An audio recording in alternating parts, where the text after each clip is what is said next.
Today we're gonna work on gauging and chambering, right? So what's the importance of gauging and chambering? We need to know how to get power from our blocks, punches, or whatever we're doing, right? Kicks even. We're gonna start with just 10 hand movements, okay? Now, 10 hand movements, we do them in class. Ask yourself, why are we doing it? What is the purpose of it? Okay, well, purpose of 10 hand movements is to learn how to block, to learn all of your blocks, okay? That's why we do power punches first, and then snap punches, and then from there it should lead on to 10 hand movements. And then if you're yellow belt and up, 10 hand movements up to pace of 12. So I always ask, what is the gauge? What is the chamber? A gauge, you're essentially aiming, okay? So there's a center line in my body, okay? There's a center line. Start from here, down. With that center line, there are 3 points of gauge. There's your face or nose, because this is the center of your face, but yeah, so your face, solar plexus, and your belt. Your face is your high gauge or high level. Solar plexus is your mid. Belt is your low, okay? That's very important. So let's start with 10 hand movements. Here, should we position? Okay, we're going to right hand gauge, belt level for the down block. Left hand chamber, pull, push, 1, block. Okay, now I'm gonna gauge with my left hand, gauge, chamber, 2. Okay, that's for the down block. Now from here, for the upper block, gauge, chamber, upper block you're gauging head level, 3.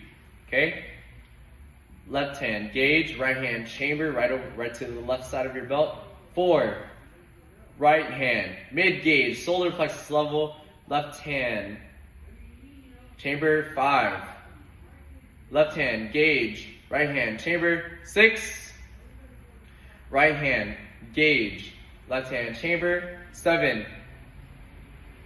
Left hand gauge, right hand chamber, 8. Good. Right hand gauge, left hand chamber, 9. Gauge, chamber, 10. Okay, good. All right, so those are, that's your 10 hand movements. Very simple. Some tips, okay?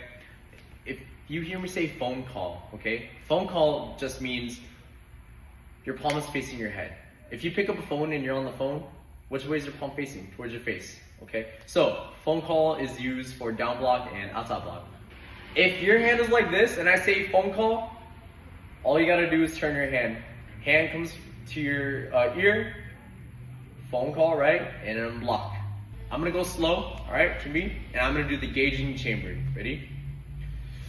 1, 2, 3, 4, 5, 6, 7, 8, 9, yep, just like that. Same thing with knife hand, okay? So let's go into a horse riding sense.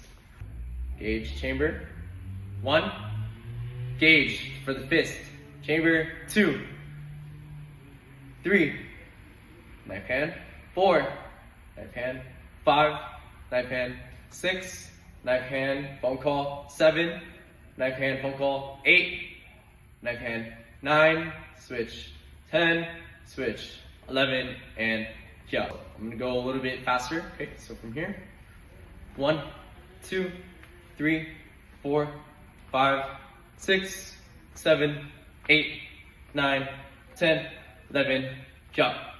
Very simple. Okay, so gauge and chamber. Why do we position our hands like this? Why do we need to gauge why do we need to gauge and chamber in a specific way?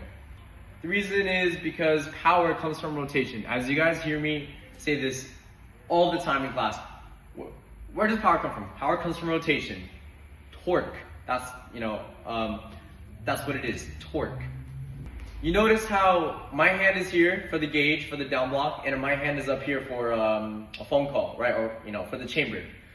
The reason why is because I need to be able to rotate my hands to block, to transmit that power to whatever I'm blocking, okay? So for here, My hand is like this, and at the end of the day, it's rotating over here like this. Okay, I need to be able to deflect that punch. Same thing, rotating. It's a pull and push motion. If you guys know what yin and yang is, think of it like that. Pull, push, push, pull. I'm pulling the gauge and I'm pushing my block out. Okay? That will help you with the snap. Okay? Some of you guys need to work on your snap. This will help you with the snap. The proper gauge and the proper chamber will prepare your snap. That pull and push motion will be the snap, essentially. Okay? So that's all I have for this video. Next, we will move on to 6 hand movements. Other than that, just work on 10 hand movements and go slow. All right?